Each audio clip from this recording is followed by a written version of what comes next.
Coverage of an African safari and may include animal kills and carcasses. Viewer discretion is advised.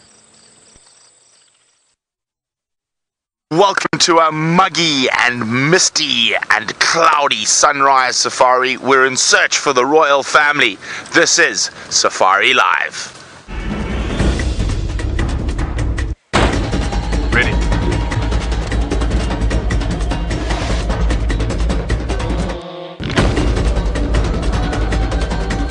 Standing by.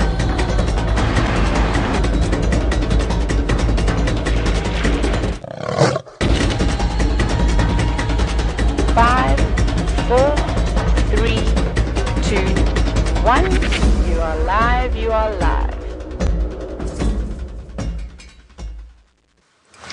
Morning, morning, morning. My name is Brent Leo Smith, and we're on the search for all the leopards that have just gone missing.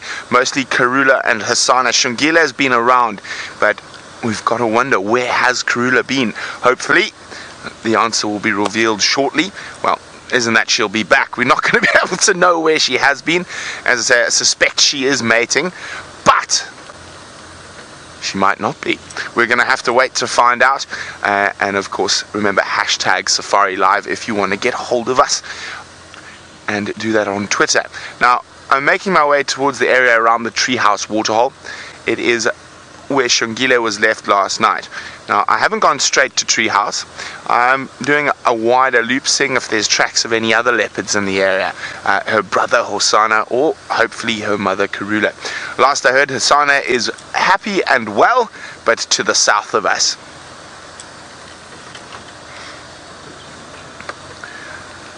Now, we're going to keep carefully searching this southern area of Djuma.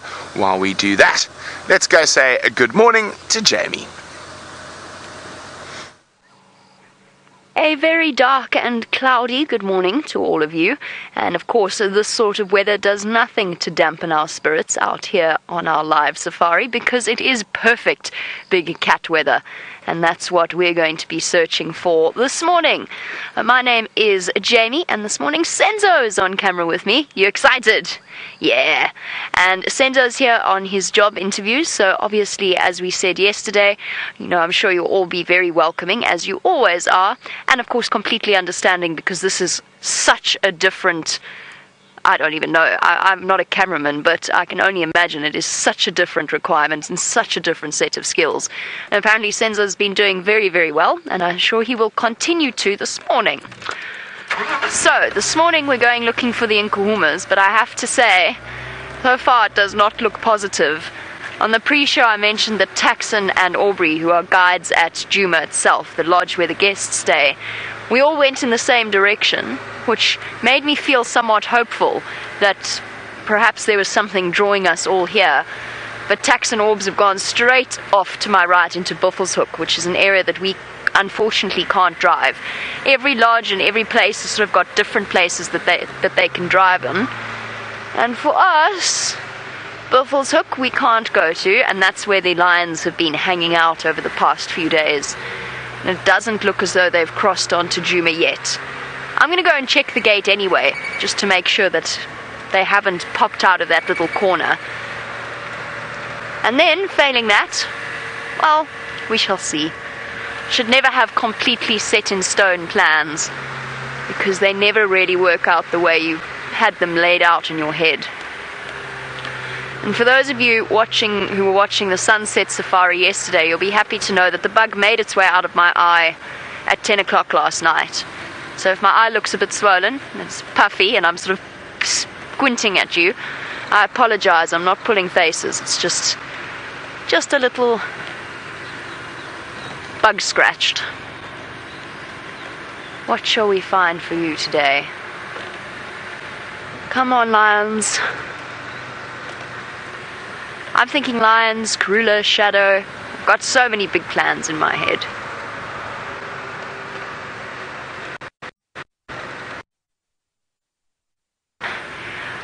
Rebecca would like to know, what about Djuma? Djuma is always a possibility. I have only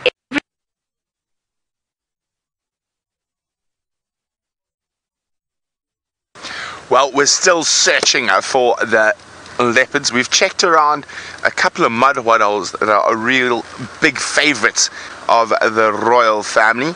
Now, we do apologize about that jump across. We are live from the African bush, so sometimes that does happen. So the way we're tracking now is we know Shungile was at Treehouse Dam last night, so we've done a loop. We found no tracks of her heading further to the west, so we're just going very slowly as the light, ooh, hello, is quite difficult.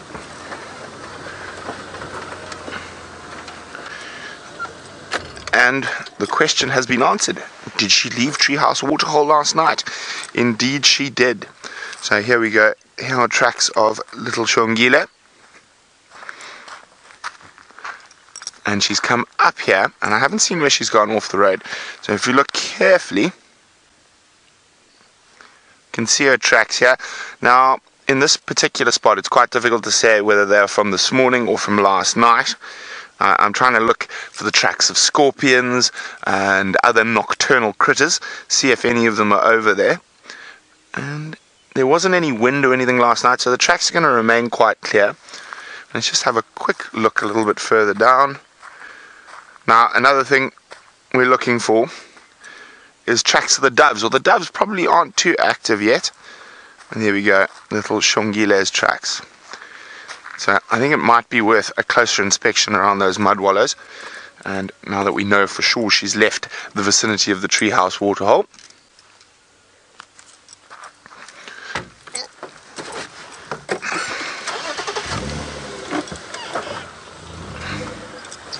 So that's why you got to go really slowly, particularly in these type of lighting conditions.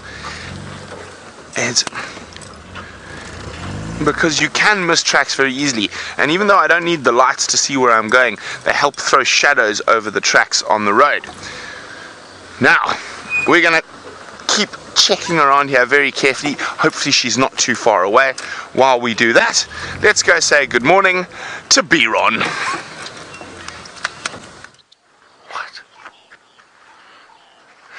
Good morning, everybody, and we have just left camp. We're on foot already. My name is Byron, and on camera with me this morning is Craig. I've just got into the clearings, or onto the clearings rather. You can see some Impala behind me that are still feeding around here. It's as Brent and Jamie were talking about, it is overcast and slightly dark. It's a beautiful morning for a walk, actually. But we're definitely going to try and find some animals this morning. What do we see? Oh, there's a giraffe in the distance. It's a bit tricky. I wonder. Just moving through on the horizon of the clearing. So anyway, so as I was saying, we are going to try and find some animals this morning. Hopefully some lions or leopards. That's my plan for today. I'm going to try and give Brent and Jamie a hand, but I am going to check slightly different areas because I know they are checking south, so we're probably going to check the western side a little bit more, the eastern side, and we'll see what we can find. Hopefully we come up with some signs of lions. That would be great to find them this morning, and who knows, I'm sure we might bump into some elephant. There's been a lot of elephant activity, so there has been a lot going on with regards to elephant. It's always great to see them. We had beautiful bulls yesterday, herds, some youngsters, so I'm sure we'll find some more later today, or even this morning. I'm just scanning these clearings. There was that giraffe that walked past.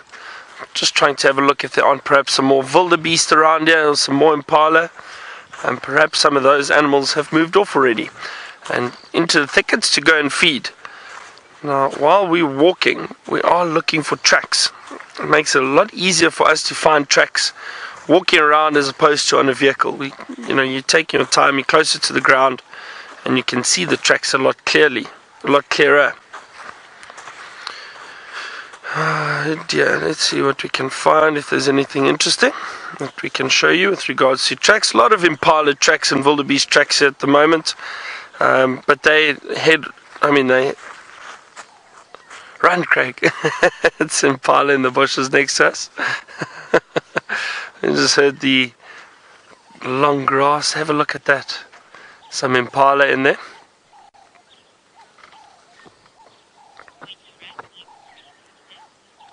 See, a lot of these Impala are quite relaxed with us on foot. They're obviously used to seeing people out in the clearing walking around, so that's why they're a bit more comfortable. And they know if anything happened, they could get away from us very quickly. Let's head back to Brent, get an update on how his leopard tracking is going, and we'll see what we can find around here this morning. So we're still tracking. The last tracks of little Shongile are quite close to this mud wallow, and she goes into the bush here.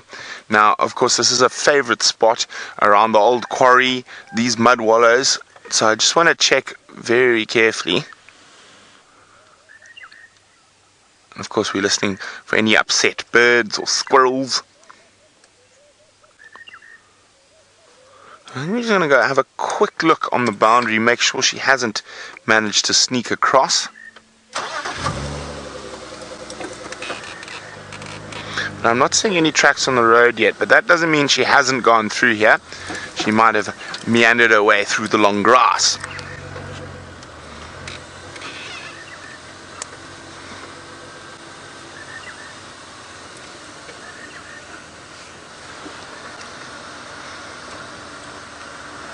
Okay, now let's get a look. Oh, is that a track? Also, with the amount of elephants around at the moment, it does make tracking that little bit more challenging.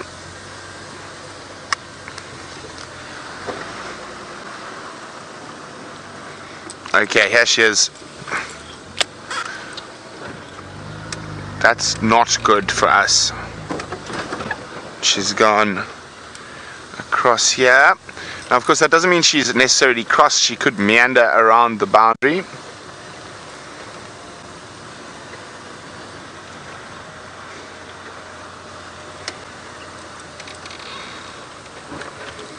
Okay, let me just have a quick look on foot.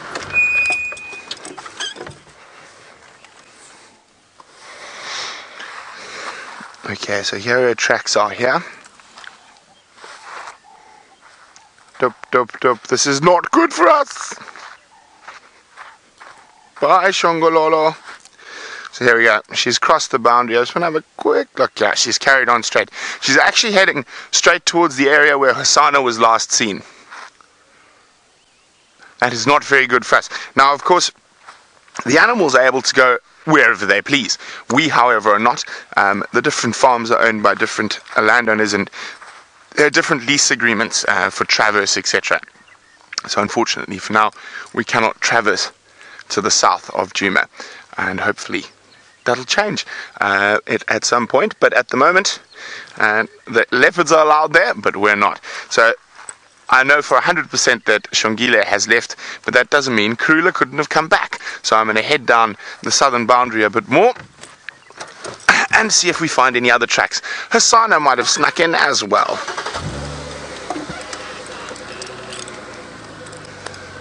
Now, we're looking for leopards, and it sounds like Jamie is looking for lions. Let's see how her search is going. I'm looking for lions indeed, and I nearly got very excited because there were tracks on this road until I realized that they were probably about 3 days old. There's definitely no point in following 3-day-old lion tracks, and either way they cross into Simbambili. Now, it seems as though, most unfortunately, the Nkuhumas haven't come back. That doesn't mean we're not going to see lions, it just means the Nkuhumas are not back. The Birmingham boys, the coalition of male lions that move around this area, they could be anywhere. They do occasionally pop up where we least expect to see them. And there's also always the possibility of the sticks as well. So I'm not giving up hope on our lions. They just... excuse me. That took me by surprise. They just haven't come into Djuma from the northern boundary. That's essentially all I can tell you at this particular point in the morning. And now we're on the western fringes of Djuma, and I know that Brent's explained a little bit about the way that traverse works. We can't drive off to the right of me. Almost. We're almost at Arathusa. This is Simbambili, and that's Djuma off to my left. So this is one of the main roads, and it's amazing how animals like to use main roads. And I know we always talk about the fact that, of course, animals like to use the roads like we like to use paths, particularly the predators. It's quieter, they don't have to walk through long grass, it's not necessarily as dewy first thing in the morning, but particularly main roads and lions. Lions seem to like big roads to wander along. And they often seem to sort of form a crucial part of their movements and their territories as they move along. They mark all the way along the main roads, marking their territory, spraying their urine, all sorts of things along here. But so far nothing, except for lots and lots and lots of hyena tracks. Let's check along there. No. Don't forget, while we're driving along, and since everything else is hiding from us, don't forget to send through your questions using the hashtag #SafariLive on Twitter.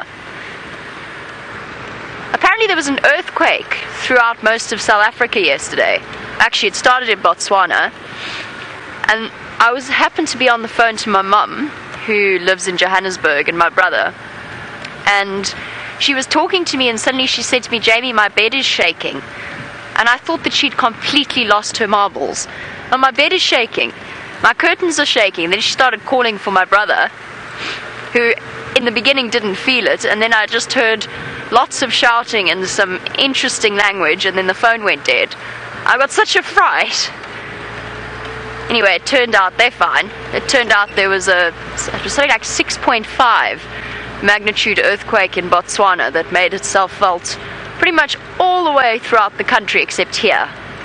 We didn't experience any of it, but we do occasionally get tremors in Johannesburg, but it's quite unusual. We're not really accustomed to earthquakes. Now that must have been a very interesting experience. I know that many of you will live in places where an earthquake is far more common than it is for us. Usually when there's a tremor in Johannesburg, it's because one of the old mine shafts or something has shifted around and collapsed. That was definitely not the case last night.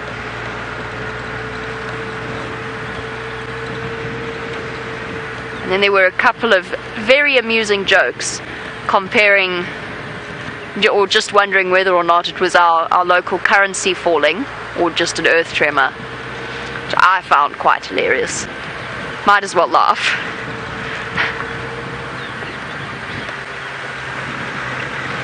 Alright, while I contemplate the earth tremors and falling economy, let's go and see whether Byron has got anything else more exciting planned.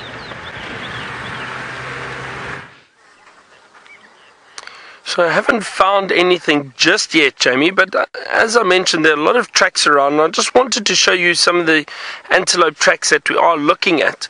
And here are very clear Impala tracks. Can you see that? There's the one hoof, and there is the other hoof.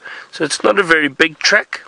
If you look at the size, that's about the size of my finger, but they're actually even smaller than that. What's happened here is they've stood in some soft sand, so the track spreads slightly. It looks a bit bigger than it actually is, but that is just an Impala track. So you can see the split hoof of an antelope very, very easily.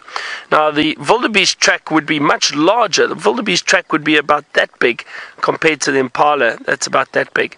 So I'll see if I can find some wildebeest tracks for you. There have been a lot of movement of wildebeest around these areas. But this section that we are in now, I can't find any fresh tracks.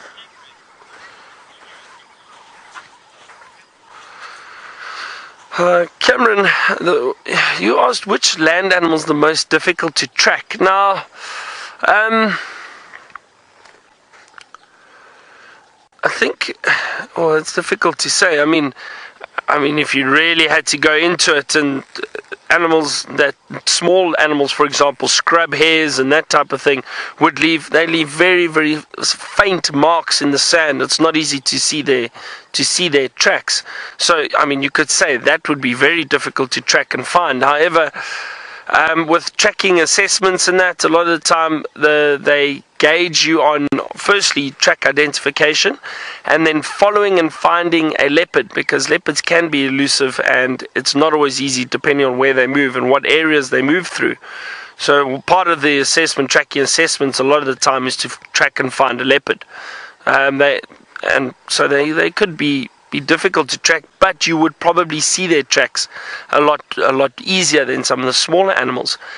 Hyena, for me, I find impossible to track, because hyena walk up and down, backwards and forwards, left and right. They don't stick to a set direction, so you'll probably get confused before you find the hyena. They'll move all over looking for food. So I don't know of anybody that's really tracked hyena properly, because they just move all over the show, unless they're heading back to a den.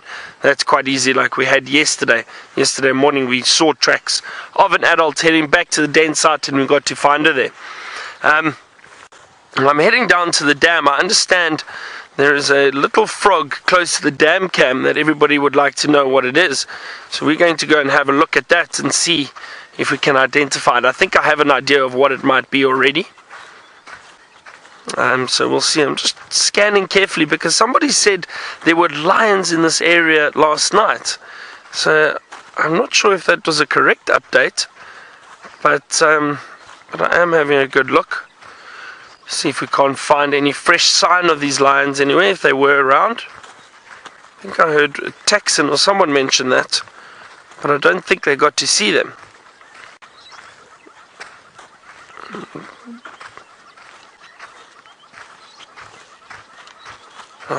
Here's some interesting little tracks. Here we go. Can you see that? Now this little track over here, now it might not look like much to you, but what it is, hang on, let me get a piece of grass. So that is the little back pad of this track, and there are 4 toes, and you can see there's some claw marks that have scratched the soil slightly over there. So this is from a white-tailed mongoose that has walked through this area last night. They are nocturnal, the largest mongoose species in Africa. They get very, very big, and we don't see them that often, but they are around, the white-tailed mongoose. They've got those beautiful big bushy white tails, and this is one that's walked through here during the course of the evening.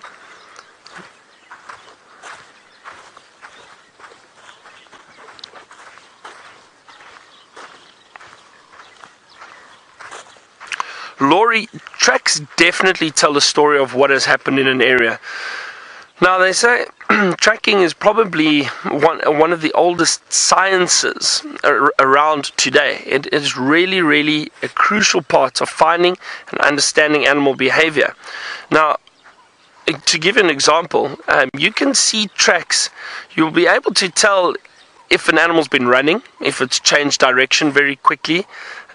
Some bushmen were so skilled at tracking, they could tell if the animal was injured, judging by the depth of the track, how it was walking. They could tell if it was limping. They could really tell so much about an animal just based on the track. It really is incredible, but I suppose that takes years and years of practice and growing up, literally tracking from a young age and growing up learning about it. But people like the Bushmen would rely on their tracking to find animals for food, so it was vital. That was part of their life. They had to know what they were talking about. But definitely, you can definitely find, so watch out, there's some dung behind you, Craig. And this is, just now I'm going to speak about it. Have a look at some rather large elephant dung. This looks like from last night or yesterday. I don't see fresh elephant tracks around here, so that's why I say it's probably from yesterday. But nice elephant dung. So the tracks definitely do tell a story, and it is very important to learn. I mean, as I said, if lions are hunting, it's easy to see if they've been running in one area and what they are chasing. So all the tracks can tell a story. Now, Amber, you asked, how can we tell if a track is fresh or not? Well, Amber, at the moment, if you find a track, say a leopard track, for example, it should be very, very clear if it's a fresh track. You should see the back pad very clearly. You should see the toes very clearly if they are fresh. Also, what helps is if you follow the tracks a little bit. Have a look if you have had any nocturnal animals or birds moving over the tracks. So something like a white-tailed mongoose would be a good indicator. If a white-tailed mongoose has walked over those tracks, you know that the leopard was probably earlier in the evening last night or yesterday afternoon. There's a fly on the camera. A lot of flies this morning. So that would be a good indicator that the track is probably older than you actually think it is. Also, there have been a lot of birds walking on the road this morning, so you might find dove tracks or francolin tracks. If those tracks go over the leopard tracks, then also you know that the leopard tracks were from a few hours ago or late last night. So those little signs can tell if a track is fresh. Occasionally what will happen too is it might be windy, for example, and some sand may blow into the track. The track won't be as clear. It's a lot easier if you find tracks and you can show them. It's a bit difficult on camera. I mean, here's actually a wildebeest track. Have a look at this. That's a nice big wildebeest track over there. And you can see the split hoof again. But I can tell that this is not particularly fresh at all. One reason is because I've just looking around, there are some tracks on top of these wildebeest tracks, and also there are vehicle tracks just behind us, and these vehicles have driven over these wildebeest tracks. So that's a good sign that these tracks are not fresh, probably from yesterday sometime, maybe even before that. Now I'm going to go and try and see if I can find that frog quickly for you. Let's head back to Jamie. She's got an interesting track she'd like to show you. Well, speaking of tracks, and actually speaking of aging tracks, this is absolutely a very, very interesting set of tracks along this road. This is one of the most difficult roads to age tracks on, because there's so much traffic up and down that, generally speaking, tracks don't last more than about 12 hours. Now, these tracks belong to a female leopard called Shadow, and I'm actually just going to hop out of the vehicle quickly and just have a closer look, because I think there's something there that is very exciting, but I want to check that first. So she's up and down here, and it's very difficult to tell exactly how old these are. Trying to see which ones have landed on top, because there's a series of tracks going this way and a series of tracks going this way. And unless I'm very much mistaken, there is one set of tracks on here that is much, much smaller than the other. And I'm just going to walk up a little way along just to double check this. I'm sure I saw it. Hard to tell in the sand. But I'm almost certain, no, I am certain. She's got her cub with her. There's definitely a set of little leopard cub tracks along this road as well. How exciting is that? Just had a feeling we needed to be on this road. Now what? They go off the road just a little bit further to the north of me. She must have killed something, gone back and gone and fetched her cub, and the two of them have walked along this road together, just like she used to do with Sindile all those months ago, exactly along this road. And now we're just going to have to try and find her. But the fact that there's cub tracks here, less than 12 hours old, tells us a happy story, because it means that cub is alive. That cub is alive and well. I have heard stories, but they've not been confirmed to me.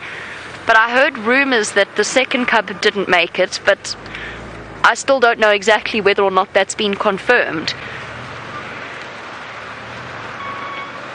And leopard cubs do have a way of turning up unexpectedly. Now, Stephen, you want to know what is our favorite animal to track? Oh, let me just show you the leopard cub tracks, because now I can see them quite clearly. There's a lot of vehicle tracks here as well. There we go. Let me show you these little leopard tracks. Hold on, Stephen. Give me 1 second, and I'll answer that question. It's a good question.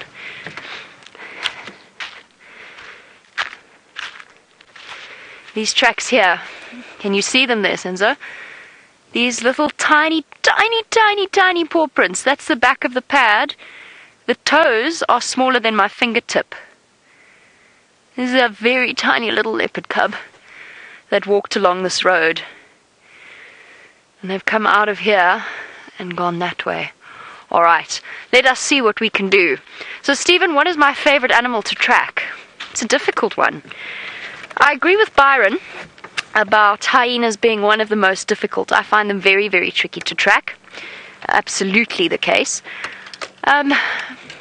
Leopards are probably one of the most satisfying animals to track because they're difficult. So when you get it right, it's such an amazing feeling. I also really enjoy tracking rhino. And I won't go into too much detail about that, but I find that tracking rhino is also a truly enjoyable experience, particularly when you get it right at the end. And of course, seeing a happy, healthy rhino on the other side of the tracks is also always a joy. Oh, forgive me, I'm just thinking. I'm trying to think. Knobthorn open. Let's go around and just see if we can work out where they've gone from here. I'm going to see if I can find an Arathusa guide as well to let me know whether or not they've seen any sign of shadow, because there's a lot of off-road tracks here. Lots and lots of off-road tracks and leopard tracks up and down here. Okay. What other animals are fun to track? There's nothing like seeing a fresh drag mark in the road. That is one of the best feelings, because then you know there's a very good chance you're going to find the leopard, because it can't have dragged its kill all that far away.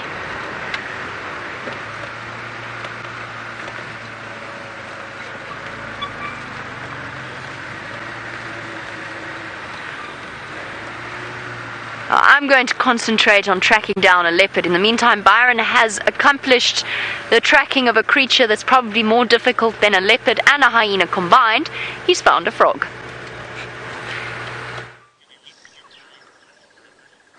Well, I don't know if we tracked it technically, Jamie. We had to look around for it a little bit. But there's a frog that is hiding on the pole near the dam cam. And look at that beautiful little frog. It's a foam nest frog. Now, it's quite high up. It's amazing how high these frogs can climb. These tree frogs, they're part of the tree frog family.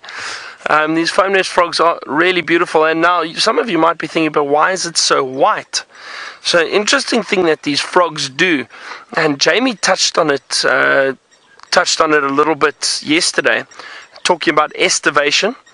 And what that is basically they will hide in the trees. They'll go and conserve their energy now during the winter months. And what that frog is doing is trying to retain energy and moisture. So what it does is they turn a white coloration so that they don't lose a lot of moisture. And it's a way, and you see how they tuck their legs in too. So there's no way for moisture to escape out of the frog. They don't lose any of the moisture, and by turning white, they conserve the energy. So it's incredible behavior that the frogs do, an ability to turn that white coloration, because that frog is actually a brown color normally. But now, when they are conserving energy, they turn white, they tuck their legs in, they sit really, really tight and still, and they'll stay there for quite a long time, and then and probably move again. That frog might go all the way down to the water, get some water again before it dries up too much, and then come back to a tree and sit in the tree.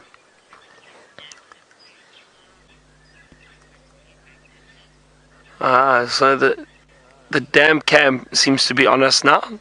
Smile, Craig. And so that little frog is it on the frog? Oh, smile, froggy. So that frog will probably stay up there for quite some time. It will probably go and get some water again and return to a tree and estivate, or conserve its energy during the winter, and then as soon as we get the rains in the summer again, those foam nest frogs, as you know, build those beautiful foam nests above water. That's why they stay close to water. And but it's incredible behavior. It's really interesting how that frog turns that white color. So it's nice to see, and well spotted by our Zoomy this morning. It's always interesting to see little creatures like that. I think what we're going to do is move on from the dam.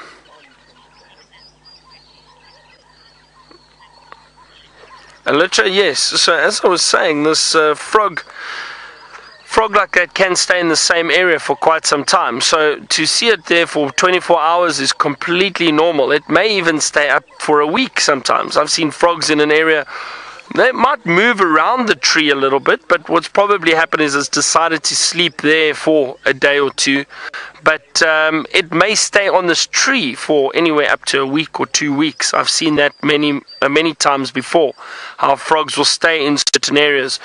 We often get them around lodges. You'll see them on, funnily enough, you'll see them on pictures that are hanging on the walls or paintings.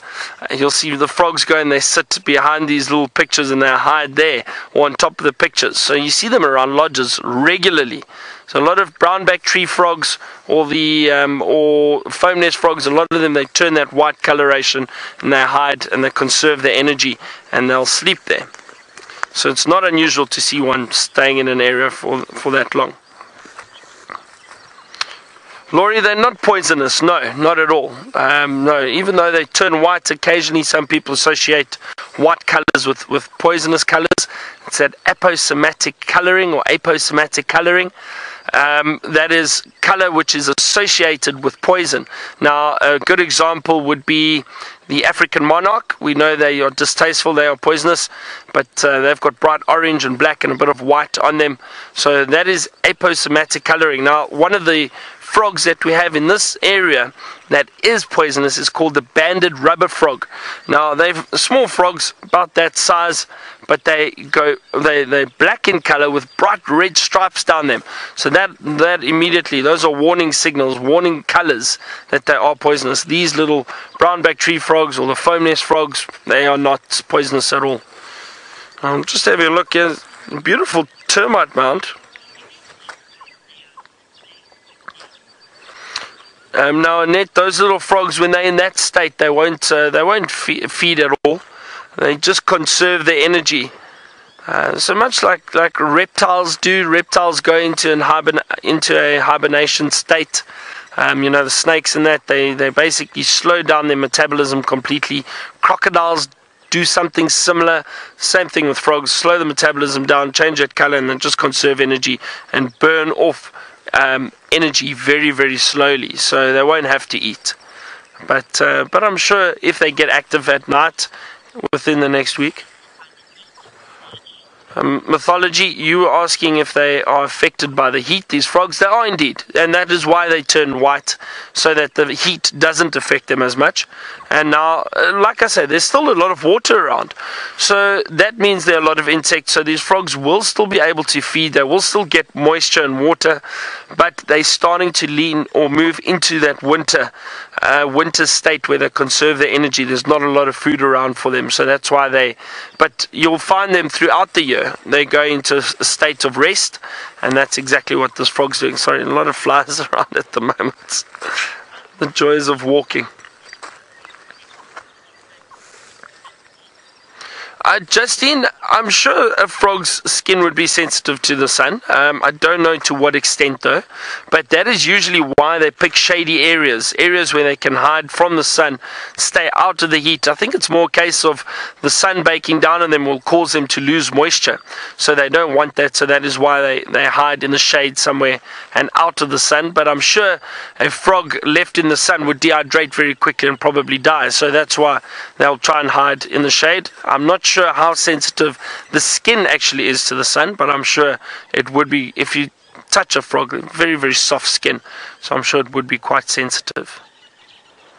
As I was saying, there's a little termite mound here. I don't see any activity around this termite mound, but it is nice and open, but no termites in there for the moment. But I think they might just be deeper down the burrow or down the termite mound. We're going to carry on. Let's move across away from the dam for a little bit. Let's head back to Jamie, find out how her tracking is going.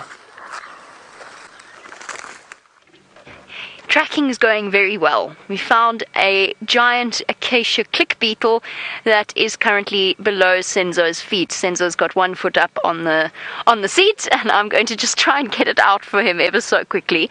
Just hold on one moment. I knew it was there. I just couldn't find it. I saw it this morning, and then it flew up, hit its head on the light, and then disappeared, and I couldn't find it again. Sorry, everybody. Let me see if I can do this, because otherwise poor Senzo's going to struggle to concentrate with this thing lurking towards him. Come. Oh, you're so strong. Yes. Click, click, click. Hear it clicking. A giant acacia click beetle. Clicking its abdomen up against. It's got a hinge that basically locks and then unlocks very quickly, very rapidly, and that makes that clicking sound. And with an acacia click beetle this size, that's usually sufficient to allow it to basically escape from whatever's got it. Unfortunately for it, I'm a little bit wise to that. Okay, it's alright, it's okay. Alright, I'm not going to eat you, don't worry. I promise you, I can't think of anything less appealing. I'll put you somewhere, I shall release you. I really don't want to eat you. Let me place you here. There's no acacias. Oh, there is an acacia for you. There you go. You can have an acacia. There we go. Perfect. I actually find them beautiful in their own way. They've got that beautiful sort of light fluff covering them. And that whole click mechanism is fascinating. It's really powerful. If you ever have the opportunity to hold one, you can actually feel it. It vibrates right the way through your hand. However, if you make the same mistake I did when I first held a giant acacia click beetle, was to put it in my hands like this to feel the power of the click. Turns out, if it pinches your skin between its abdomen and its head, or its thorax and its head, it'll catch you, it'll break the skin, which did. It was an important lesson in just how powerful they are. Now, Justine, you want to know if that was its alarm call? In a way, absolutely it was. It's more than an alarm call, though. It's a defense mechanism. So if something goes down and grabs it, it goes, and whatever it is gets such a fright that it immediately releases it, just lets it go. So to call it an alarm call, it certainly does it when it's alarmed. It's not trying to alarm everything around it. That's the sound of the power of its click. I actually have a diagram of it, but not with me, unfortunately. But it's got a hinge mechanism that basically, it kind of catches, it's sort of almost like a ball and socket joint. It kind of catches and then goes, I don't know what sound that was. That was meant to be a click. It kind of catches down into the socket itself, and that's what produces that sound. So in a way it's an alarm call because it's alarmed, but it's not to alert anything else as to the danger. It's to get free. It's to break loose of whatever happens to be holding it. Right, moving on from our vehicle content, I have good news about Shadow. She was seen late yesterday with the cub, and apparently she was seen making a kill just to the north of Red Dam. So she must have gone back, fetched the cub, and then gone towards where she made a kill. Unfortunately, we know about Shadow. She tends not to hoist. We have seen her hoist her kills before, in other words, take them up into a tree, but she tends not to, and that means she does lose quite a lot of the kills that she makes. So there's 3 of us who are trying to follow up on where she was. So hopefully between the 3 of us we'll have some luck. She's right next to Red Dam, which is one of her favorite places. So everybody, we just have to keep our fingers crossed, because Shadow is not an easy leopard to find when she wants to be hidden. Let's start at Red Dam and work our way from there.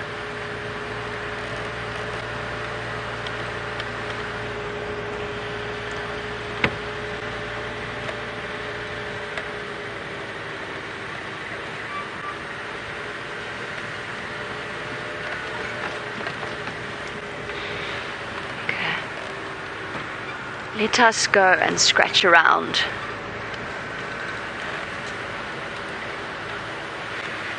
Cameron, you want to know when leopard cubs become independent, which is of course a question that we've been discussing recently with Shongile being from the rest of her family.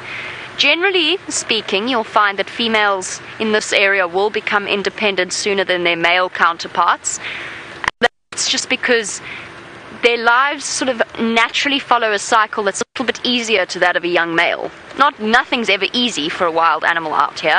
It's easier because they'll establish a come into estrus, so the dominant male will mate with them and not have any reason to chase them away or kill them. Whereas for a young male, they will be viewed as competition by all of the other males in the area. So it makes sense for them to stay with their mum for as long as possible so that they can gain as much strength and skill before they move off on their own. And they also just tend to move further. So with that in mind, you're usually looking at about 1.5 years for females, sometimes a bit longer, sometimes a bit shorter, and around about 2 years, maybe even longer for males. Remember, every individual is going to be different. Every individual will become independent at a different point.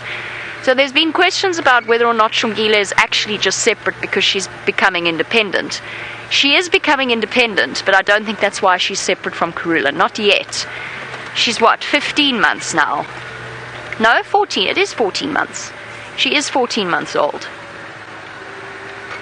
So for her, that's a little bit young, and she's still a little bit small to start becoming independent. Our Shadow's cub, how old is Shadow's cub now? She must be, I don't know whether it's a male or a female. It must be around about 3 months old, maybe closer to 4. So at this point, Shadow will be taking it to the kills to share with her. It will be feeding on meat, and in fact will almost at this point be fully weaned. And that makes life easier for us to see it. Apparently I've acquired a passenger in my hair. I'm just having one of those bad hair days, I guess. So while I remove it, let's go across all the way to the east to Cheetah Plains.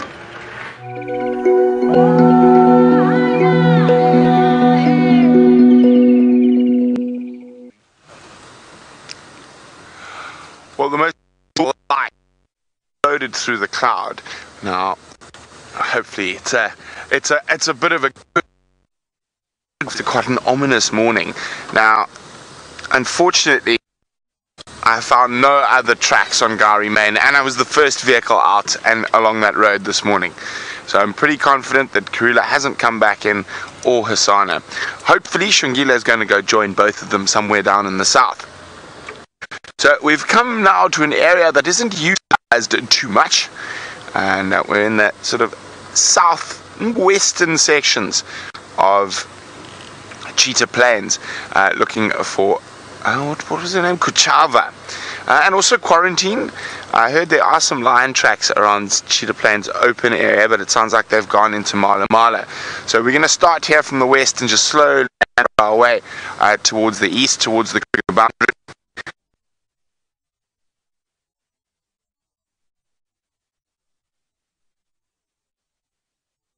Safari Live, if you would like.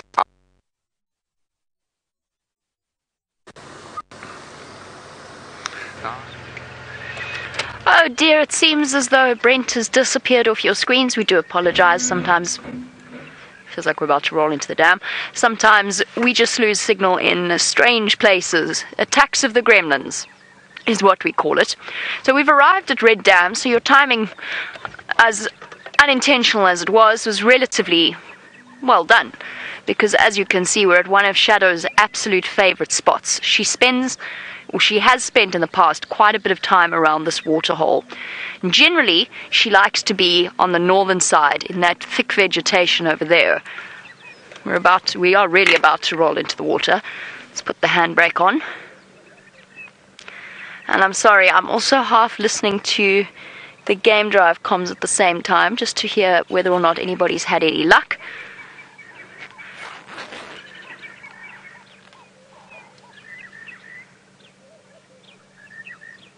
Just listening. There's lots of bird calls. We've seen, this dam has been particularly productive for leopards. We've seen Shadow here, Sindile, Tingana, Karula, when she was mating with Tingana, and they were scavenging off that carcass. What is that? Sorry. Bear with me 1 second.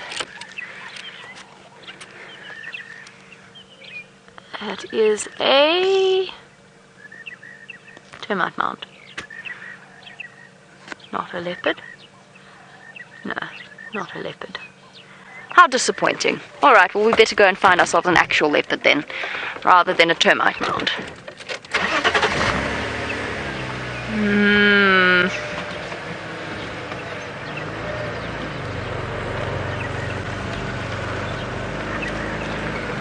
Anthony, good question, talking about Tingana and Karula mating. You want to know how often do leopards mate and how do they choose their mates? Choosing their mate is a strong term. They'll mate with the dominant male in their territory if they encounter it. Let's take that handbrake off, it'll make life a lot easier. Once they are coming into a regular estrus, if they don't fall pregnant, you're looking at an estrus cycle, so mating once every around about a month and a half, 2 months, depending on the individual. Sometimes once a month, as we've seen with Shadow in the past. And that very much, of course, depends upon whether or not the mating is successful. And then choosing their mate, female leopards are promiscuous, but they're promiscuous for a good reason, because the more males that they can trick into thinking that they're the father, whether or not it's true, by mating with them, the better it will be for the safety of their cubs. So they won't necessarily choose, they'll go for the first male they encounter, and if they encounter more than one, they will mate with more than one, or 2 or 3 if they can. Not necessarily all during the same estrus cycle, because a male leopard can't count. So if she mates with one male for one estrus cycle and another male for another estrus cycle, they're not going to be able to work out whether or not the cubs are theirs. There's no counting back to the 9 months kind of a deal, like with human beings. For leopards, it's not, they don't pay as much attention.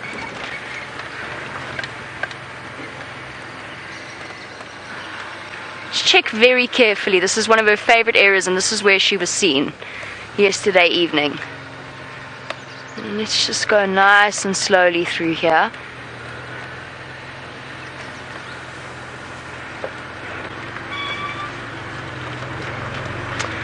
Buttons. I've spoken about the fact that, sorry, I'm just seeing off-road tracks here.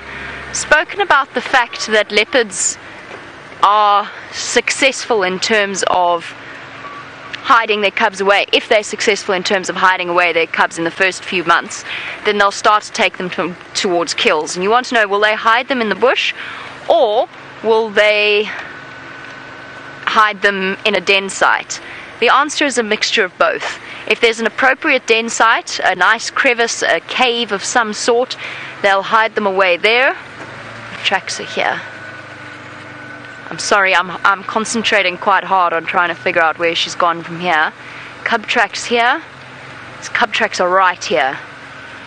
Let's just pay very close attention, because these are much fresher than the ones I saw earlier.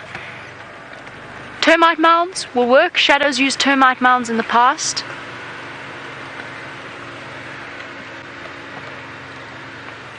Please don't have crossed into Simbombili. We're getting very close to the boundary. Termite mounds, caves, crevices, rock crevices, dense vegetation, all of those will do for a leopard hiding away her cub. Track's still here. Tracks backwards and forwards. Alright, I do need to concentrate as much as possible, so let's give Cheetah Plains another go. Well, welcome back. Sorry about that earlier. We're right on the southern boundary now, and I'm the only person who seems to have driven here in a while. So what we're hoping for, some nice, hello, cheetah tracks, but those are not fresh. Those have been walked over by millipedes, by scorpions, and by guinea fowl. but they could be from last night, which means the cheetah could be resting up somewhere close. But there's been a lot of guinea fowl tracks on top. They could be a little bit older than I think. It doesn't look like anyone's driven down here for about 2 or 3 days though. Let's just have a look here.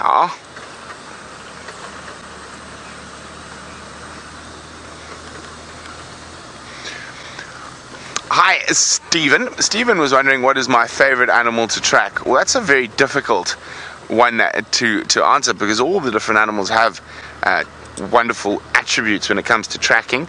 I think probably one of the most rewarding animals to track is leopard or cheetah. Now, cheetah and wild dog are probably your two most difficult, even more difficult than leopard or lion. And the reason for that being is they don't use roads as often. So leopard and lion will often use roads or big animal paths, where there is wild dog and cheetah tend to just go through the bush. Now, cheetah do it for a very particular reason. Now, they are the smallest physically of the cats, even though they're taller than a leopard, but physically they're not nearly as strong as a leopard. And lion, leopard and hyena are all really big fans of using roads and, let me just check here quickly, roads and big elephant paths. So cheetah tend to avoid those areas to try avoid running into the other larger, more powerful predators. And that's what makes them sometimes quite difficult to track, because sometimes you can nearly not see a thing if they go into this long grass. You can't see a track, and they are lower and shorter than the long grasses we have down on Cheetah Plains at the moment. So hopefully we'll have a bit of luck. So it's always good to be good, but it's better to be lucky and good. So we're approaching the big open area of Cheetah Plains now, just up ahead. So fingers crossed, we've got some luck on our side. Now, the last I heard of Quarantine is he went off down to the south around here somewhere after his altercation with Tingana. Maybe he's going to move back. And of course, I'm always got my eyes open for one of my favorite female leopards, Nkanyeni, the Queen of the East. Now, of course, she's quite a difficult leopard to see, mostly because a lot of her territory falls within the Kruger National Park. So we don't have that much of her territory, but when we do have her, she is a very nice leopard to see.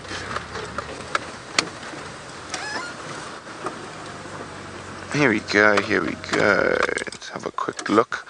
There's hyena and elephant.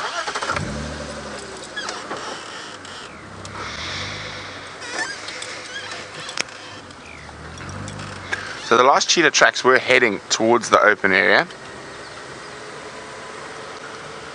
As I said, I don't think they're fresh. I think they're 2 or 3 days old.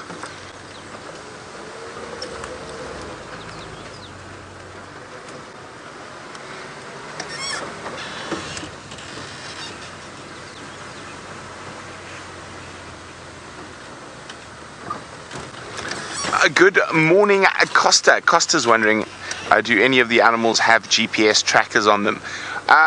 No, none of the big cats that I know of in the sands currently have GPS trackers on them.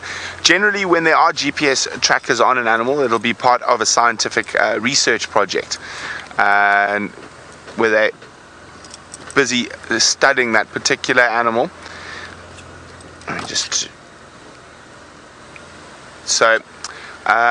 There are elephants and buffalo that have probably not GPS, but satellite trackers, GPS trackers on them. And what that does is enables the scientists to monitor the movement of those animals without actually having to follow those animals. So there are currently some studies going on the buffalo and on certain elephant movements coming out of the Kruger itself. And they do have trackers on them. Some of the wild dogs actually do also have the same things on them, and they're part of an ongoing study. But as far as I'm aware, none of the lions or leopards currently have GPS trackers on them. That doesn't mean that they won't, but it is unlikely in this area due to the fact that this is a sort of a high utilization tourism area, and a lot of people don't like collars in their photographs. But and also the fact is that we've got so many vehicles and trackers out every day that we've got normally a good chance of finding the animals. Even if they do cross out of our area, someone else might find them in the next area. So there we go. It always pays to stop and have a glance with a pair of binoculars over the big open areas. Oh, where are, oh, there are my binoculars. So here we go. We're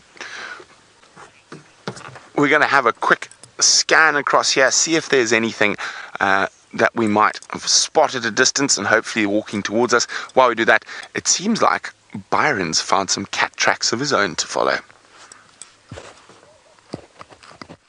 I have indeed, Brent.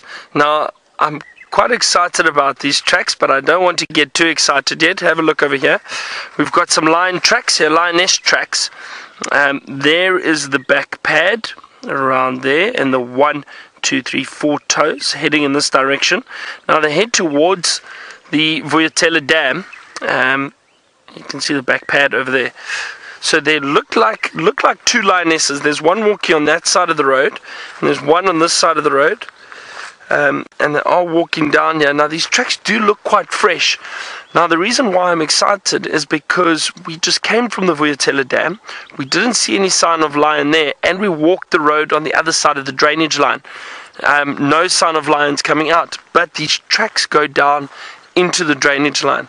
So I'm hoping that perhaps these lions are hiding down there somewhere. We'll have to be careful when we head down and go and look for them. So we'll see. Let's just keep a close eye on where these tracks actually cut off again, but I have walked along here. There have been some hyena calling too, but in the distance behind us, not in this area. So I'm curious as to where these lions might be. As I said, no, we didn't see tracks coming out on the other side, so they're possibly just in this drainage line resting. That would be great for us. We'll see if we can find them.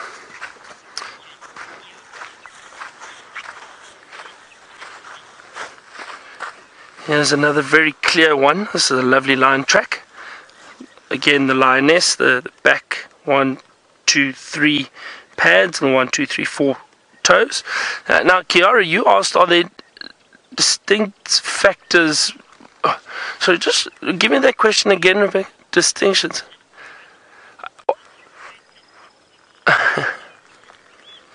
Certain distinctions. Now, I'm not sure what you mean by that, Kiara. Are you talking about, do the tracks look different? Or maybe you mean, for example, like a cat track. Is there something specific about a cat track that makes it a cat track? Sorry, I think I swallowed a fly. So this back pad, for example, with cat tracks, they all have 3 lobes. 1, 2, 3. So leopard, lion, and cheetah all have 3 lobes at the back of their track, the back pad. So that you can tell immediately it's a cat track. The hyena only have 2 lobes at the back, but lions have 3 lobes. So I think that's what you mean, Kiara, about distinguishing factors between the different tracks. I'm just having a look. It looks like these lions head off in this direction. So I think what we're going to do is we're going to try walk in here, and then we'll see if we can find them. Might like to try and cross to someone else while we do that, just so I don't make too much noise while we are tracking.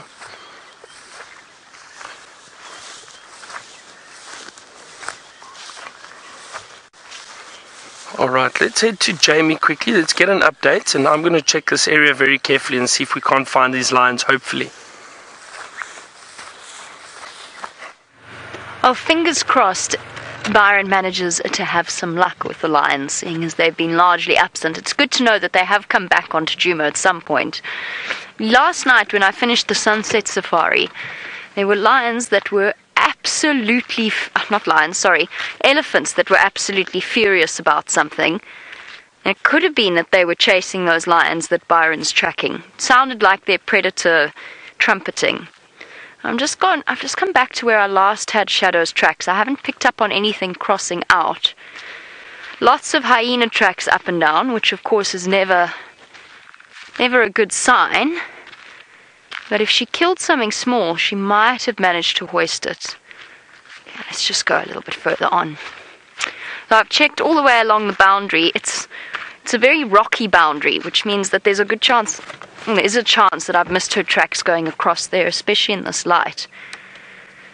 And there's one very relaxed looking Impala watching me and not at all concerned. Okie dokie. Not an easy area.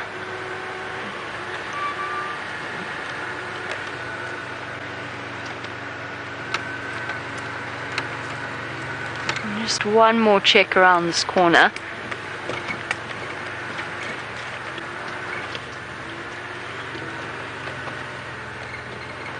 And welcome to Mythology, who's wondering a little bit about leopard territories and wants to know whether leopards will clash with other animals over territory.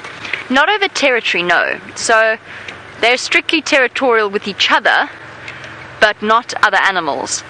However, so when they're marking their territory, when they're calling, that's meant purely for members of the same species. But it's not just leopards, it's all predators. In order to reduce competition, any predator will kill another predator if they have the opportunity to. Now that means lions will kill leopards, leopards will kill lions, and so on and so forth. Look at this. I found some trackers. I just want to chat to them for 1 second. I wondered why I felt so abandoned. It's been not because I haven't been abandoned. There are people here. There are people who have also come to look for Shadow. That is such good news. What was I talking about? Oh yes, competition. So predators will kill other predators if they can. I need to chat to the trackers. I'm really hopeful about Shadow. I don't think she's gone far. So while I have a chat to them, let's head back across to Brent.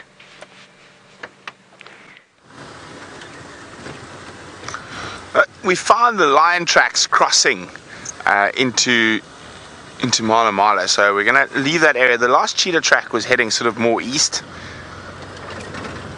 So let's go have a look around Cheetah Plains Pan.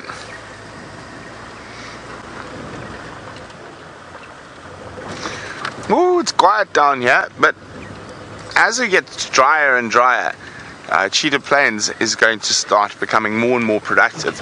Now, it had a lot more rain than Djuma did, so there's a lot more long grass. There's going to be a lot grass a lot longer into the beginning of the dry season, and of course with the Buff Pan, 3 in a row pan, Cheetah Plains Pan being the only real water in this area, because there's none really in Kruger. It's gonna pull a lot of animals, and what tends to happen during the driest months in a normal year, like all sort of normal year like we have at the moment, where we've had some decent rain, is that the big buffalo herds tend to congregate in this area, and that brings particularly the male lions, the Birmingham boys, onto Cheetah Plains. So it could be very exciting as we get drier and drier.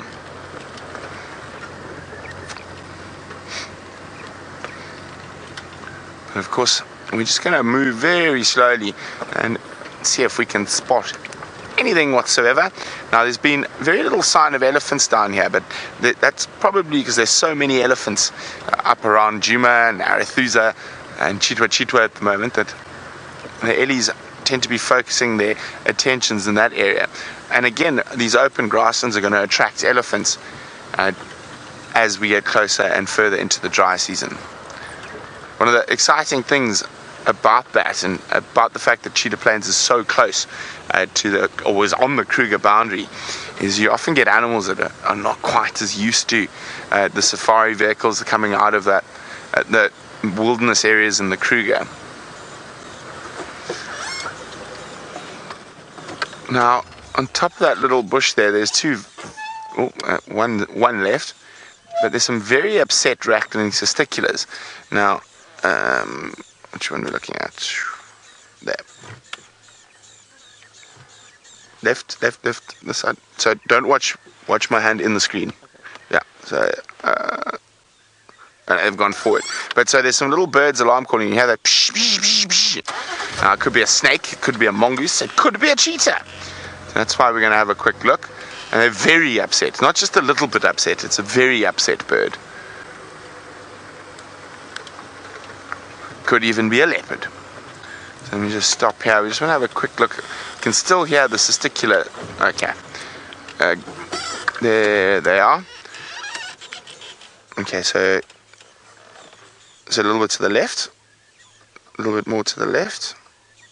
There we go. Right on my finger. There we go. They're the very upset rattling Cisticolas. You can see crests are up, and those are some alarm calls. Now, the fact that they flew probably about 20 meters, oh, he's got something in his mouth. Or no, I don't think he's trying to impress the lady. I think he was just opportunistically grabbed something while shouting at something else. Now, most of the time when they're alarm calling like that, it's something small. It could be a bird of prey, but a slender mongoose, but very, very upset. But it always pays to check these little things, because it could be a leopard, it could be a lion. They seem to be calming down.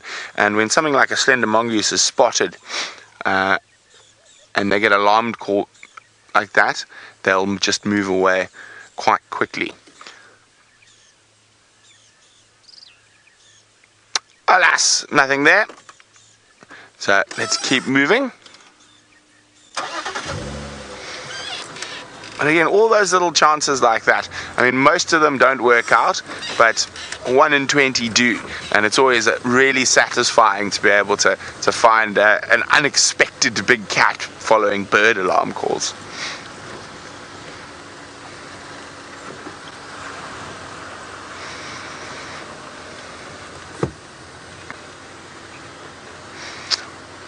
Now, I know everyone must be quite excited because Jamie is tracking Shadow and Cub, and I know she's just been chatting to some trackers, and I'm just as excited to find out what they had to say as you are, so let's go find out. Oh, the trackers and I have I've just realised what it was. I was about to say, from the alarm calling Cisticolas to the alarm calling Franklins. It was an eagle. Drat. I got so excited because, you know, when you're on fresh leopard tracks and all of a sudden the Franklins start to alarm call, you immediately think that that's the leopard that you're going to find. But very sadly, it was an eagle that was causing that alarm. And even now they've stopped alarm calling. Alright, in that case, I'm not going to take us down the Gremlin Hollow of Arathusa. It would be a little bit too risky and our signal will disappear. So I'm just going to turn around. The trackers and myself and the other guides in this area have all come up with a plan of action. But it's difficult in this area. Okay. Just want to check these. Make sure she hasn't gone down in here. This area, this particular spot, was the place where I first saw Sindile.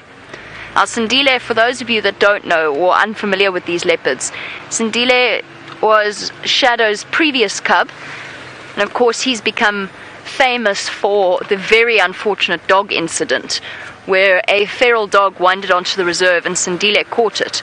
And as it turned out, the dog was rabid, and Sindile was put into quarantine and then released after 8 months of a serious vaccination program to make sure that he didn't contract rabies. And he's since been doing absolutely fine. He pops up every now and again. I'm not sure where he was last seen, but it was the place where I first saw Sindile. I was on the back of Scott's vehicle, and we tracked them all the way from where we started tracking Shadow now. So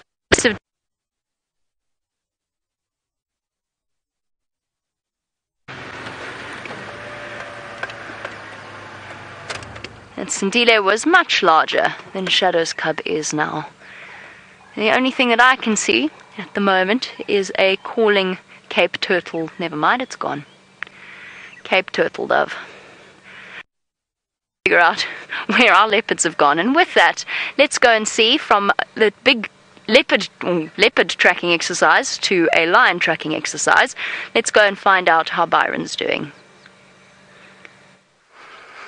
So I don't think we are doing very well, to be honest, Jamie. Those tracks cut through back towards the dam and they headed north, so I think they actually moved through the property last night sometime, and they don't look particularly fresh, unfortunately.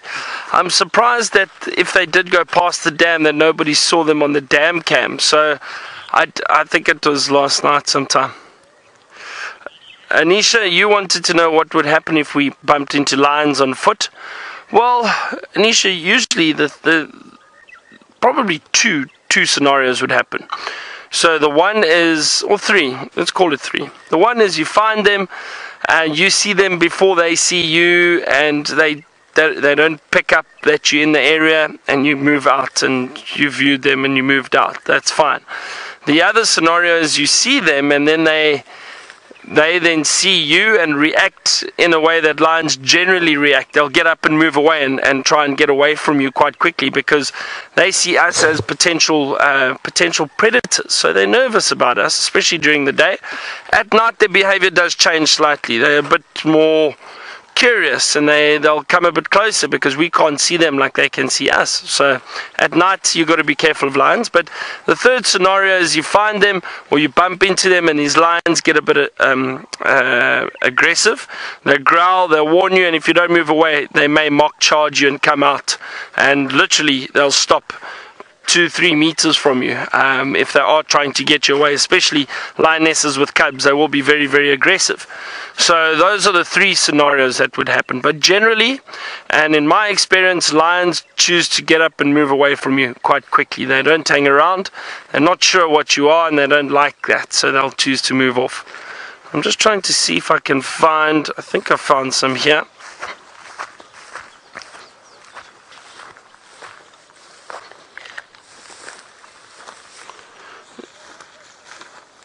Some ivy grape. Now, the reason why I'm looking for some of these leaves is because these flies are becoming somewhat unbearable at the moment.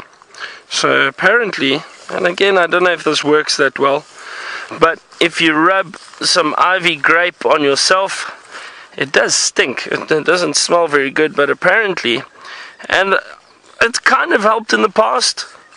Let's see, I don't know, it's an experiment, But if you rub this ivy grape on yourself, it is said to keep flies away. I don't know. Craig, do you want to try? No? I may have to shower a lot after this. Let's see. So from what I can see, it doesn't work at all. But let's head back to Brent and get an update from him on Cheetah Plains. Well, there's very little that can stop the biting flies of the bush, and I've tried many different things, sage, and the most effective I've found is a good whippy bush of a weeping wattle to whack them off yourself. Of course, while you're walking, that's a bit of a problem, because if you're whacking yourself with the peltiforum bush, you can't hear what's going on around you. So sometimes just have to suffer through the biting flies. And of course we're quite lucky in the fact that we don't have any tsetse flies here. Now I know Jamie mentioned the earthquake this morning, and it was quite a big one for this part of the world. Now it was about 6.8 on the Richter scale. It was in the bottom, it was on the bottom edge of the central Kalahari Game Reserve in Botswana, even though it was felt quite far away. Now it doesn't mean much to us here. We didn't even feel it. I think the closest to us that it was felt was Nelspruit. We're not too close to the mountains or the bedrock, so that could be the reason. But the very interesting thing is that an earthquake like that in Botswana can make a massive difference to what happens in that area. Now Botswana has probably got about 1 kilometer of soil on top of its bedrock, so there's actually quite a lot of tremors and earthquakes, but the soil acts as a massive shock absorber for it. But a big one like that can actually change the flow of the Okavango. So over the last 50 or 60 years, different earthquakes and tremors have diverted the flow. So sometimes the majority of the water goes down the western channels of the Okavango, other times it goes down the eastern, sometimes it goes down the center. Now also those type of earthquakes can really affect the movement of water between the Chobe-Linyanti system and the Okavango. So there's a spillway that runs between those two systems. In some years it will flow from the Chobe-Linyanti or Kondo system into the Okavango, other years it flows the other way. So, and the interesting thing is Botswana gets most of its water in the Okavango itself during the dry season. So it rains in the highlands of Angola, and then it takes the water a few months to get down. So it'll start coming in, actually now what are we in? It was May. It should start coming in right at the top of the Okavango in the panhandle before it spreads out in those fingers. So it's going to be very interesting to see whether that earthquake will have changed the main course of flow of water, whether it's going to go east, west, or straight down the middle.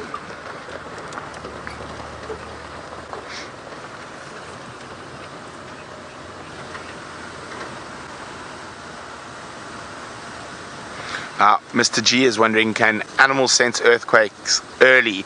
I'm not sure about early, but definitely far earlier than us, depending on your definition of early. I'm pretty sure, especially at the epicenters and stuff, they'll pick up on those vibrations. I know for a fact they can sense tsunamis, which are also mostly from earthquakes early, and they'll all flood to higher ground. So I would say they definitely probably can sense them early, but earlier than our electronic equipment, I'm not sure.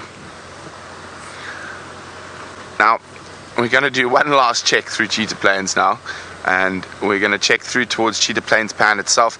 We've checked around the Kruger boundary, we've checked the Nkoro boundary, we're now heading down towards Cheetah Plains Pan itself, and from there, if we've got nothing, we're going to start heading back west. Maybe take a detour through Chitwa.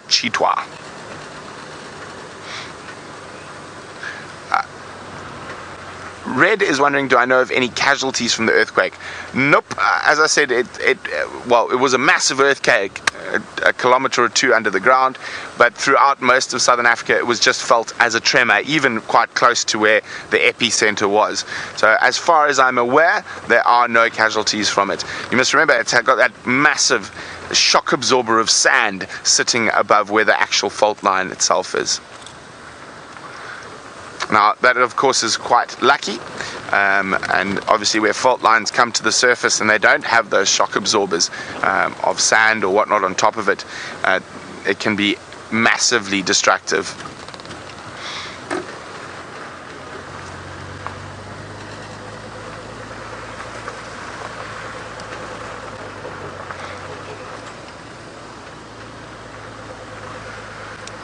Now, Cameron's wondering, can earthquakes affect the migratory routes of animals?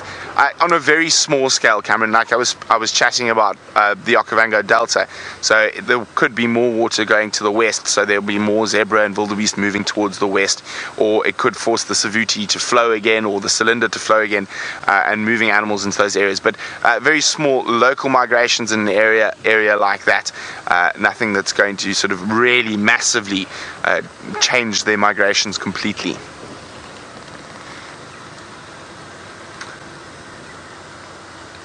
And so there is nothing at Cheetah Plains Pan.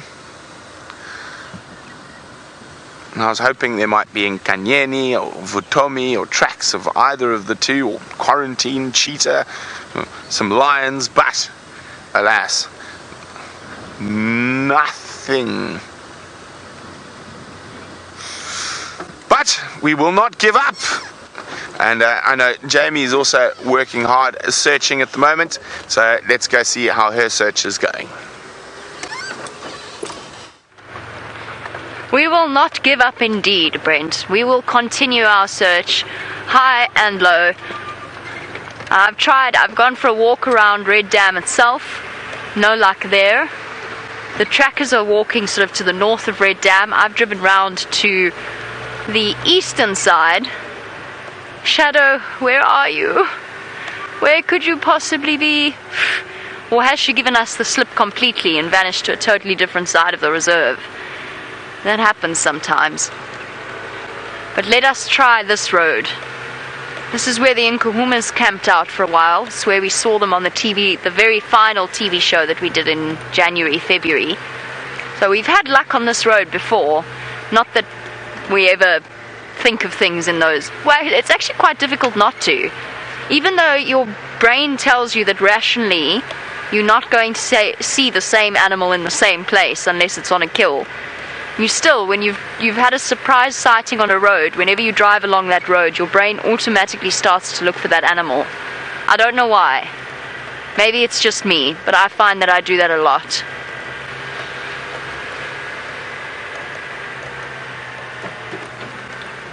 Now I'm just clutching at straws. Now I'm doing what I always tell my guests not to do, which is focus too much on my eyes picking up a particular animal. And it actually doesn't work out that well. No. It's also tricky at this time of year. Long grass. And Shadow is not a tall leopard. Well, no female leopards are all that particularly tall. So she's hidden. She'd be hidden in the grass, especially if she's lying down. Really, we have to just get lucky now. Hopefully we shall. My biggest concern is how close she is to the boundary of Simbambili.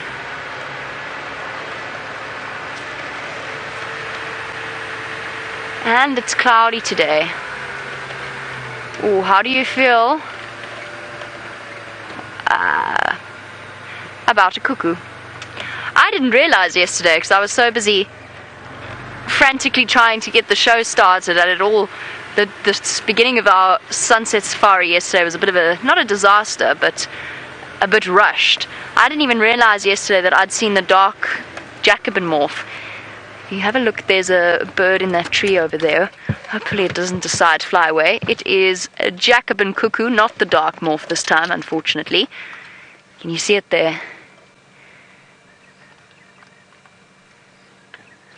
Well done. Oh, there we go, up a bit. And just there. Oh, I see. We appear to have a problem with the camera knocking against the light. And it's down again. There we go. There's our Jacobin cuckoo. Well done.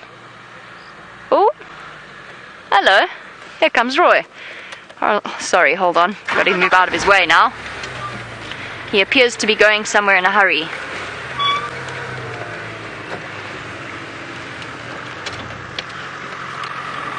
Good morning.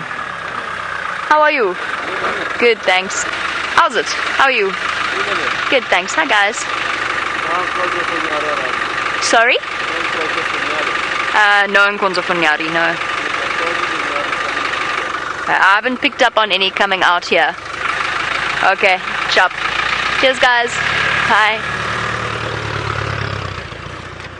Sorry about that, everybody. Just having a quick chat with one of the other guides. Who is, remember how we spoke about the fact that we haven't seen buffalo properly in ages? Well, he's desperate for buffalo.